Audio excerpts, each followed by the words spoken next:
Welcome back to Practical Parenting, the podcast that helps empower parents in the trenches, find joy in the process, and thrive through it all. I'm Christina Wales, here with my co-host, Dr. Terry Nguyen, Chair of Pediatrics at GBMC Healthcare. We're bringing you a pretty heavy topic today, but let's be honest, it's a heavy time. There's no getting around it. So our kids are talking at school, they're overhearing the news, they're on social media. The best way we as parents can support our kids is by being the container that holds these important and complex conversations. So let's just jump right in. Talking about violence and tragedy, where do we start, Dr. Terry? It's heavy, just as you said, Christina. But there have been, between school shootings and what's going on in the Gaza Strip, I mean, our children are being inundated by it, right? So we have to collect ourselves first, and then we can be there and be that container for our children. So I think this is so heated and so emotional for all of us. We all have thoughts and feelings and probably some fears and worries behind it as well. Oh, sure. So validate what you're feeling, share it with someone, get it off your chest first so that you have recentered yourself so that you can be there to listen and support for your child and not feel the need or unintentionally throwing some of your emotions or your feelings about this onto them, okay? So first and foremost, create an environment that's safe for listening. I mean, this is a recurring theme, right? If we listen, we've done 50% of the hard work, 60% of the hard work when it's a challenging situation with our kids or it's a difficult topic. So listen first. Find out what, your child, and it'll be very age appropriate, right? If this is a school age child versus middle school, high school, or older, right? So whatever's age appropriate, find out what they know.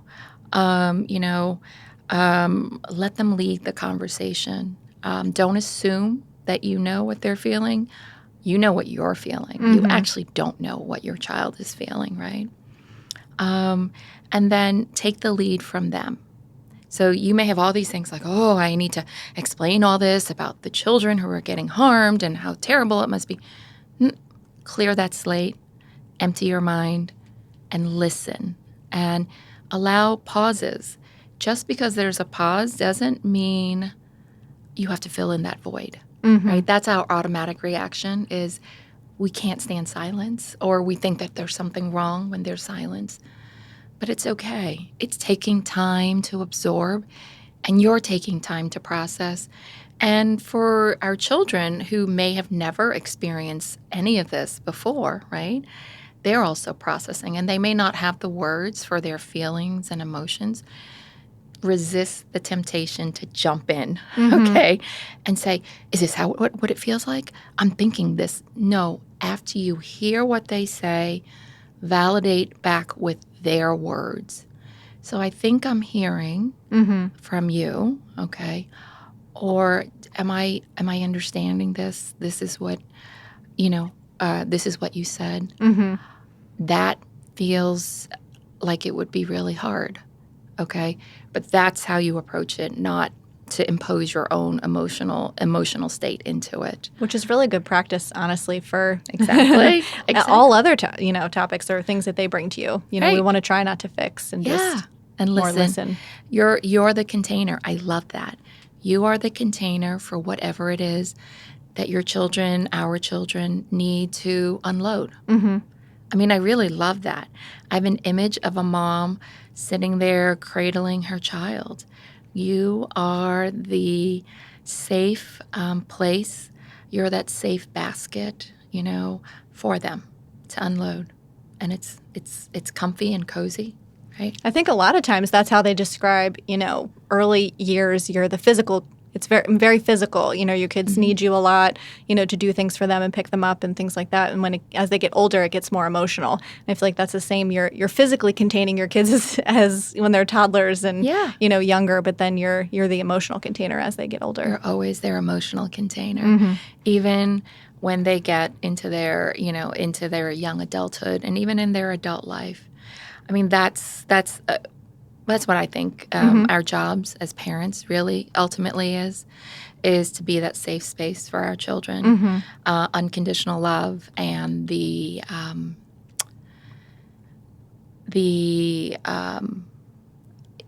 place that you can just be yourself and know that there's no right or wrong, and you'll be accepted for who you are, right? And that's for all situations, but especially in difficult situations, right? And give truthful answers. Once, you validated and you've reflected back, use proper language. Remember, younger kids are very literal. They're not abstract yet. So use correct terminology, right?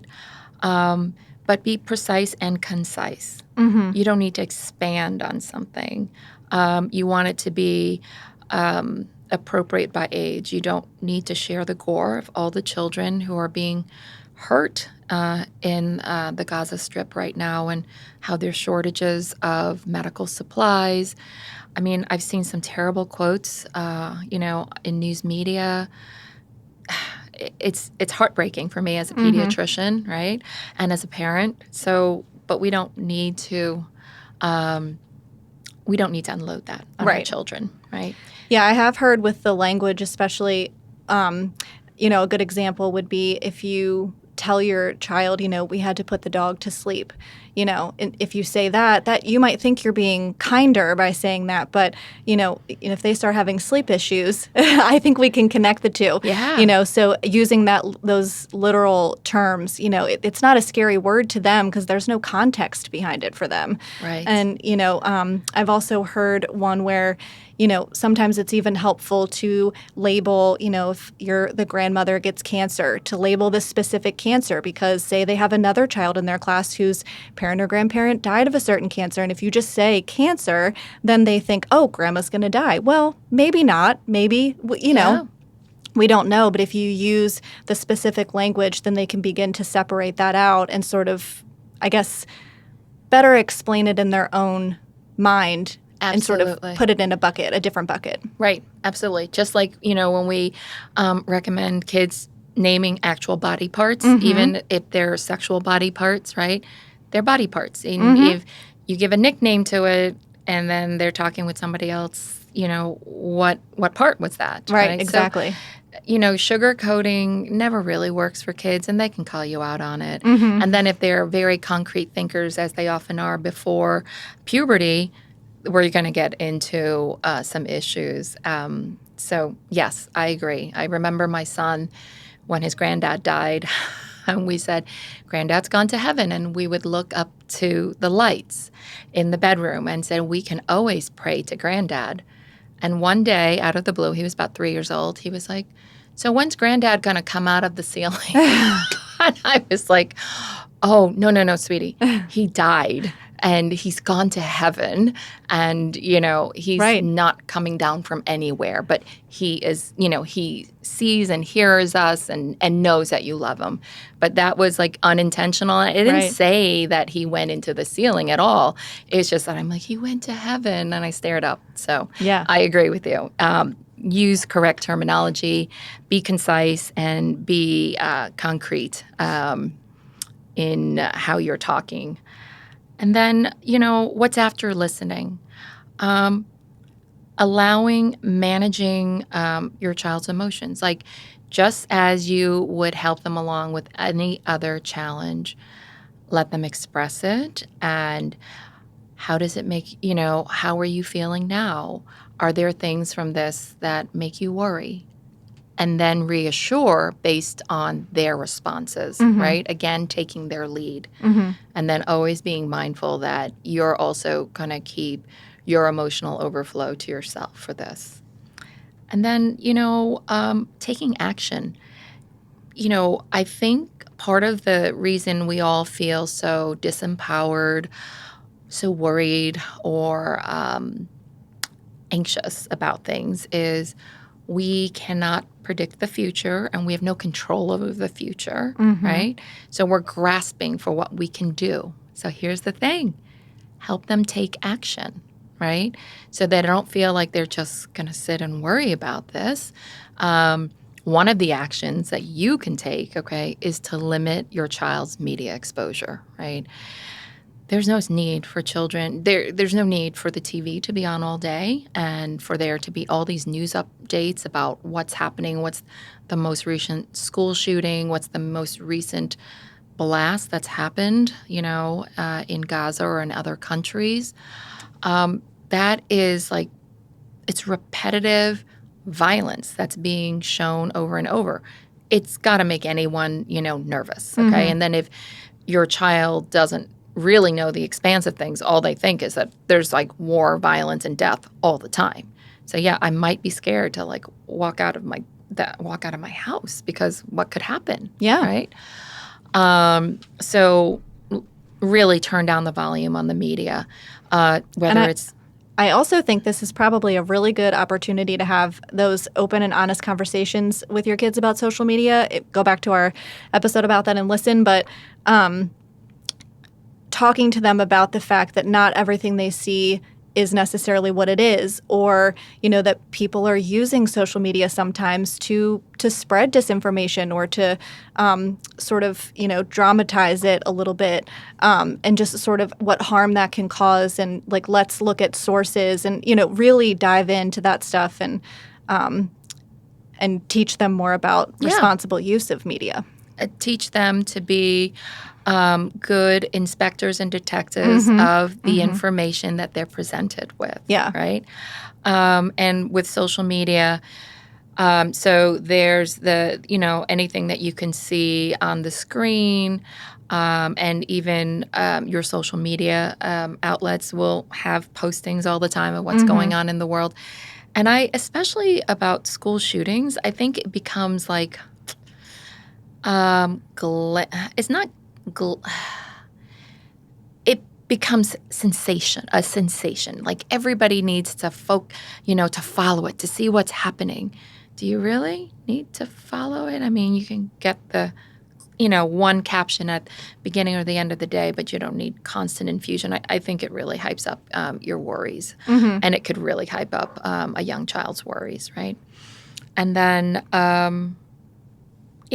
I prefer reading, actually. I prefer reading, whether I'm reading a paper on my phone or iPad, to TV, because I think anything where you can show live action can be much more grotesquely graphic. And I know that, the folks in the news are doing it purposely, right? Because it's like, they got you. That image cannot be removed from your mind. But that image cannot be removed from your child's mind also when they're in the dark, in their room by themselves, right? And catastrophizing, like, oh my gosh, could this happen to me? Could this happen to my family? And you might want to give them a little geographical, history lesson, like, this is happening here. This is where we are, okay? And that's where it's going on. So it's quite far from us, and we are safe, But don't negate their fear. I mean, I think the school shootings, it brings fear for everybody now, right? Yeah. And our children are getting training on what to do when there's a lockdown at school. That's scary. So it is what it is, But you can share that as it's a preventive thing that we're doing. We're talking about action, right? So what are we doing, So as the parent, you're minimizing media, right? Taking action. Oh, you have some control. You know what to do. School is prepping you for this if it were to happen, okay? And then, the big part is, what can you do as a family? There are people affected by whatever tragedy or violent event. You can ask your child, so, is there a way that you think we can help? Or that you want to do something that would help the people who, have suffered this tragedy. It may come in the form of donating things, or it could be writing notes, just simple, cheery notes. I mean, everybody loves a good, encouraging note, right? Yeah. Have them draw it out, have them be creative. But even more than that, you want to see connection and community, right? So if you're part of some kind of a local volunteer group or a church or faith-based group, I bet you any of those organizations are doing something to help people in those who've suffered those tragedies. And I know for sure there is for the folks in Gaza. So, look it up together. So this is an opportunity to learn together and to engage in your community. So I think it's when you're isolated and you're in your own thoughts and you're buried in your own thoughts and you're ruminating about that, you feel less in control and you feel kind of out of control, right? Yeah. If you let it spiral. But if you take action, okay, even if it's small steps, you'll feel better. And, whether it's volunteering or whatever you can do in your part of the world, I think that's really key, right? Is taking some kind of action so you feel like you're contributing and engaging with other people in community, because you're not alone and they're not alone. So I think I cannot emphasize engaging and volunteering. I think a lot of our issues is that we are isolated and we think it's just us. It's not us. There's a ripple effect, right? There's your immediate family, there's your close friends and family, but then all the people connected to all those people. And if we could build more connection and community, I think mental illness would be lower. I might even say conflict might be lower for people, because ultimately we are so much more alike than we are different, even amongst different cultures, races, religions, right? But we're a little bit, the pendulum is swung the other way, and it's all about what makes my belief or my, me stand out from other people. I'm like, well, what about how similar we all are? We want family, we want connection, we want to be loved unconditionally. We want to be contributing to the world that we live in, I think. My therapist said something very similar to me, because I was struggling with some of these things, and she kind of framed it in the way of, if you're so internalized and worrying about something and sort of ruminating and letting it spiral, like, you're not actually serving the people that you're feeling this empathy for. Like, it's not that it's not okay that the empathy is there, but I tend to over-empathize and then, relate so much to it that it becomes fearful for me. Yeah. And so she was, what are you doing by letting it sit? If you want to truly feel for these people, take action, like you said, or, if you want to be informed, but you don't need to see the images to know, you get it. Yeah. Go read if you want to inform yourself.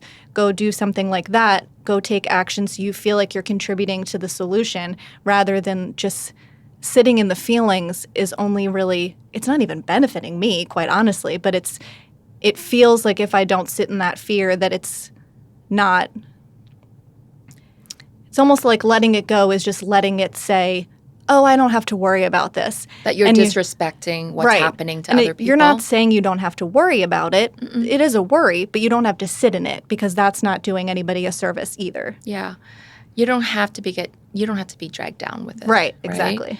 I'll give you a very concrete example. Early on in my career as a pediatrician, I thought that I had to carry all of my patients' burdens on my shoulders and help carry my patients on my shoulders in order to be really empathetic and to really be compassionate.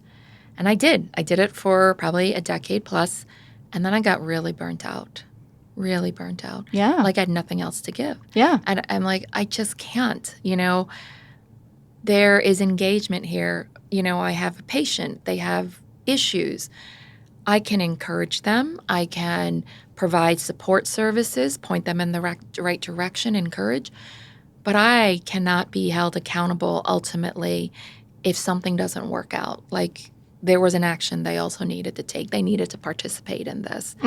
And then when I learned that I can still be really empathetic and compassionate by holding my patient's hand and doing the rough journey with them instead of carrying them, right, and carrying their burdens, it's a win-win. They feel the support and encouragement, and I feel lighter. I don't feel That's such a good image of imagining you carrying someone's burden on your shoulders and then lifting it up and putting it next to you and just, holding it. And I remind myself all the time because when you said, you feel like if you don't feel the angst and horror of this means you don't care about what terrible things are going on in the world. No, you do. But this is horrible. This is horrific.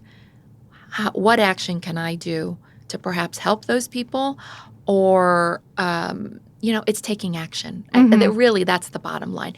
Taking action and engaging with others, right? That always will make you feel better, regardless of what the topic at hand is. Yeah.